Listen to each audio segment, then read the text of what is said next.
आने वाले को भी खाता है, पाकिस्तान भुगत रहा है। और अगला, गाजा पर इजराइल का हमला जारी। गाजा सिटी पर आईडीएफ का जबरदस्त अटैक। इजरायली सेना ने विस्फोटकों से भरे बख्तरबंद वाहनों को रिमोट से उड़ाया। आसपास की रिहायशी इमारतें भी मलबे में तब्दील हुई। ये आईडीएफ यहाँ किस किस तरीके से ऑपरेशन कर रहा है, हर दिन हम आपको बता रहे हैं। गाजा को समतल करके गाजा का एकदम ही नया स्वरूप सामने लाना चाह रहा है इजराइल, और अमेरिका भी इसमें साथ दे रहा है।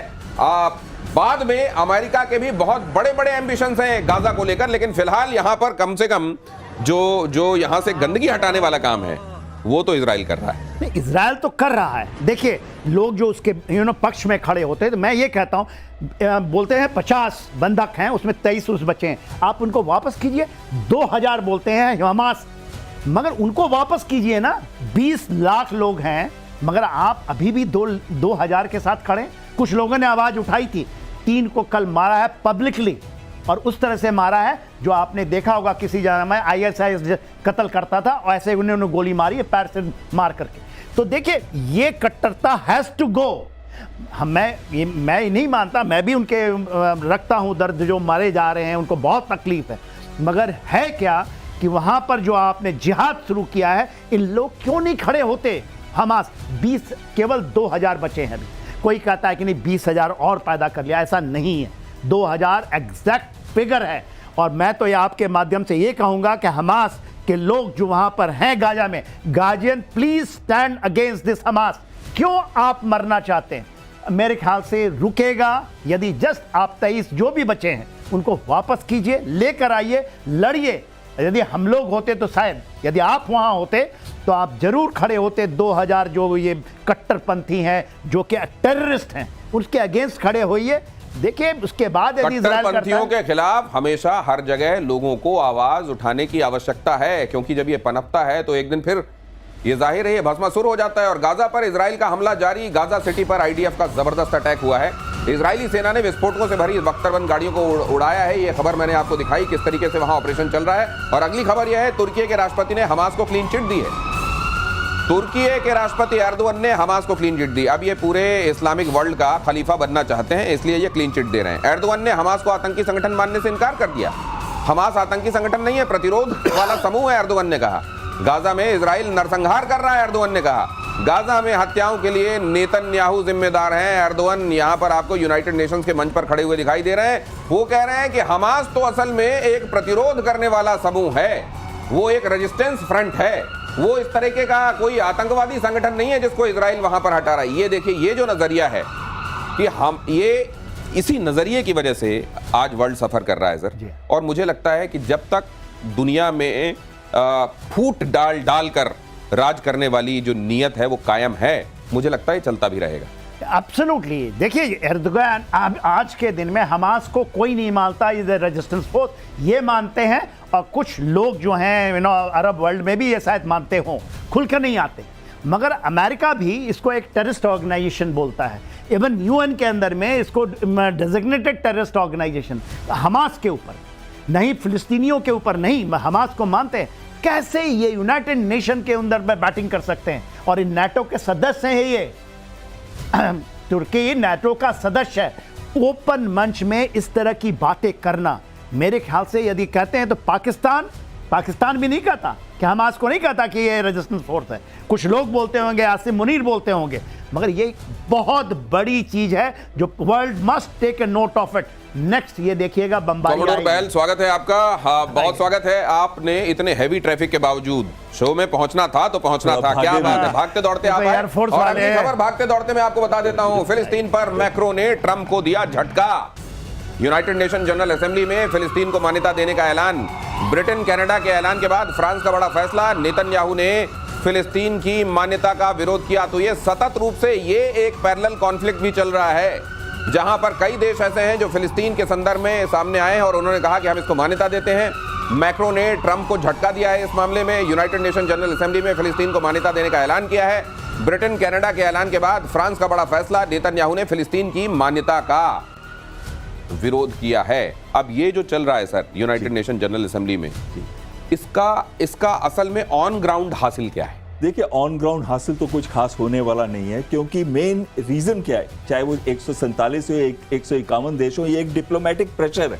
लेकिन नेतन्याहू ने जो करता है, क्या उसको ट्रंप को बता के करता है? ट्रंप को ना भी बताए, जैसे उन्होंने कतर पे अटैक किया, जो कि एलाय है उनका, स्ट्रॉन्ग एलाय, उनका बहुत बड़ा बेस है, तो क्या उसने परमिशन ली थी? ट्रंप कहता है कि मुझे तो पता भी नहीं था, मैं तो सुत्ती पई सी, पंजाबी में बोलते हैं ना, मैं तो सोया हुआ था। मैं तो सोया हुआ था। तो कहीं ना कहीं अगर ये नेतन्याहू फिर भी अटैक करते हैं, हमले करते हैं, इनको बैकिंग है, 1/3 फंडिंग जो आती है ट्रंप की, वो आती है ज्यूस से, और 1/3 आती है मिलिट्री इंडस्ट्रियल कॉम्प्लेक्स से। दोनों को दोनों चाहते हैं कि इस प्रॉब्लम को एक बारी में ही रिजॉल्व कर दिया जाए। तो कहीं ना कहीं ये कहने के लिए बहुत अच्छा है, ये भी अपने डोमेस्टिक ऑडियंसेस को बता रहे हैं कि देखो हमने तो पूरी कोशिश की थी, क्योंकि राइट्स चल रहे हैं कई जगह पे, इटली में चल रहे हैं और दूसरे यूरोपियन देश में, मैंने खुद देखा एक्चुअली वहां पे प्रोटेस्ट यूरोप के अंदर कैसे चल रहे हैं। लेकिन उन प्रोटेस्ट का फायदा क्या है, जो ऑन द ग्राउंड कुछ कर नहीं पा रहे। तो मतलब ये कल वाले दिन में अगर ये पूछा जाता है कि आप किधर खड़े हुए थे, तो सिर्फ ये बता सकें कि देखो हमने तो ये कह दिया था, और ताकि वक्त पढ़ने पर सनद रहे वाली जो बात होती है जनरल सिन्हा, एक चीज कह रहे हैं, आज 12:30 बजे जो इनकी मीटिंग है ट्रंप के साथ मुस्लिम देशों की, जिसमें पाकिस्तान ने भी अपने आप को डाल दिया है, उस मीटिंग का ज्यादा इंपॉर्टेंस है। अच्छा, लेकिन ट्रंप क्या अपने उस दायरे से बाहर निकल पड़ेंगे डीप स्टेट के, ये बहुत बड़ा क्वेश्चन। क्या ट्रंप अपने डीप स्टेट के प्रेशर से बाहर आकर कुछ कहते हुए दिखाई देंगे, या असल में एक बार फिर उसी के छाया में रहते हुए ट्रंप का कद छोटा दिखाई देगा? इसका इंतजार दुनिया कर रही है, वो बोलेंगे तो क्या बोलेंगे। लेकिन फिलिस्तीन को लेकर इटली में बवाल हुआ है, पीएम मेलोनी की नीतियों से लोग नाराज हैं, फिलिस्तीन को मान्यता देने की मांग हुई है। मिलान, रोम, वेनिस में हिंसक झड़पें हुई हैं, प्रदर्शनकारियों ने पुलिस पर पथराव किया है, हिंसक झड़प में 60 से ज्यादा पुलिस वाले घायल हुए हैं। जवाबी कार्रवाई में पुलिस ने आंसू गैस के गोले दागे हैं। जनरल सिन्हा, मुझे ये लग रहा है वही शरणार्थी हैं ये, जिन्होंने वहां वैसे भी बवाल मचा रखा है, और उनको इस बार एक बहाना मिला हुआ है। 100%। देखिए जो मेलोनी हैं, ये मैं कहता हूँ एक प्रैग्मेटिक लीडर है। वो नहीं होते कि समय के साथ रोटी सेक लीजिए, जैसे मैक्रो साहब की है। आज मैक्रो की जो ट्रीटमेंट हुई है यूनाइटेड स्टेट्स अमेरिका में, अभी उसकी खबरें तो चली रही हैं। तो देखिए ये जो है, और इनकी पब्लिक रेटिंग मालूम है 20% से नीचे जो ये लोग करते हैं, जो गए हैं, इवन इंक्लूडिंग स्टैमा। तो ये कोई मान्यता नहीं कहते, 155 देश मान्यता, इवन भारत देता है। मैं तो बोल सकता हूं, मेरी अपनी सोच है कि ये 2 nation theory is a wrong theory. India 10 lakh लोग छोड़िए, मेरे को बात रखने दीजिए। 2 नेशन थ्योरी से जब बंटवारा हुआ, 10 लाख हिंदुस्तानी मारे गए थे। कौन लेगा ये? मेरे अरे आपके रिलेटिव आप कहेंगे डोनेशन थ्योरी अच्छी है, आप मेलोडी की बातें करते हैं। नहीं, ये कभी नहीं हो सकता। ये कभी क्यों nation theory is wrong theory. 10 lakh Indian मारे गए आजादी के बाद, ये कैसे बात सकते हैं? तो फिर क्या आपको क्या लग रहा है, भारत का डिप्लोमेटिक स्टैंड इसलिए है क्योंकि ताकि वो भी कह सके कि वक्त पड़ने पर सनद रहे? 40 से मैंने मान लिया, मैं नहीं मानता 2 नेशन थ्योरी। अखंड भारत बनेगा, अखंड भारत बनना चाहिए। मैं कुछ और कह रहा हूं, कैसे बातें करते हैं आप? एक मिनट, मैं कुछ और कह रहा हूं। मैं कह रहा हूं वो जो 2 नेशन थ्योरी थी, वो एक देश के 2 विभाजन किए गए थे, जबकि जब पैलेस्टीन के लैंड के अंदर बना है इजराइल। और क्या बात है, 48 की बात है। यू से कि नॉर्थ कोरिया साउथ कोरिया अच्छा है। देखिए नहीं, इंडिया खराब था, क्या बातें करते हैं आप? इसमें मैं जनरल साहब से थोड़ा डिफर करता हूं कि ये दोनों 2 नेशन थ्योरी से नहीं है। और अगर आप 22 लाख लोगों को भूखा मार रहे हैं, नहीं, वो जनरल सिन्हा ये कह रहे हैं कि 2 nation theory at the end of the day is 2 nation theory, don't segregate it. That 2 nation theory existed. No, there is a difference. There is a very big difference. क्योंकि 22 लाख लोगों को आप घर कहां देंगे? और ये 22 लाख लोगों का घर पहले यहाँ था, ज्यूस के आने से पहले यहाँ पे था। आपको हिस्ट्री भी कल बात हमने करी थी। 1917 फिलिस्तीन वाले मामले में आप क्या आप इमोशनल होके सोच रहे हैं? नहीं जी, सुनिए, इजराइल के अंदर में 1 करोड़ लोग रहते हैं, उसके मेरे ख्याल से 32% फिलिस्तीनीज है जिनको मिला है वहां का। क्या बातें करते हैं? क्योंकि ये जो चीजें हैं, जो नैरेटिव पैदा, क्या सर हिलाने से नहीं चलेगा? जाके पढ़िए, या तो आपको ज्ञान हो, 1917 की हिस्ट्री से देखिए सर। छोड़िए अभी फिलहाल इससे आगे बढ़ना पड़ेगा, मेरी खबरें रह जाएंगी सर। फिलहाल आगे बढ़ता हूं। पेरू की सड़कों पर जेन ज़ी का प्रोटेस्ट, राष्ट्रपति दीना 32% बोलुआर्टे के खिलाफ विरोध प्रदर्शन। पेरू के लीमा में सड़कों पर भयंकर बवाल, पुलिस और प्रदर्शनकारियों में भिड़ंत। प्रदर्शनकारियों को पुलिस ने खदेड़ा, पुलिस ने छोड़े आंसू गैस के गोले।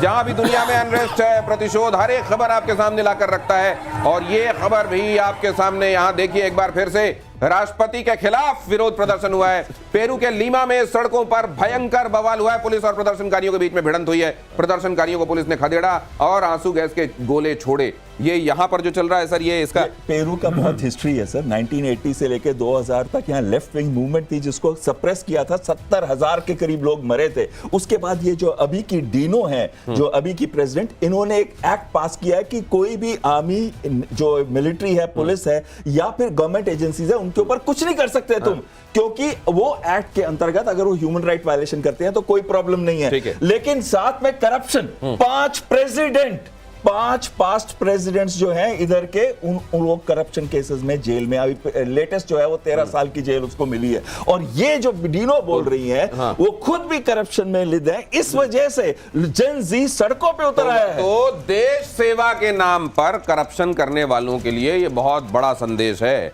देश सेवा करने की कहते हो तो करो, दिल से करो, लेकिन उसकी आड़ में अपना घर मत भरो। बहुत धन्यवाद सर, आपका बहुत शुक्रिया।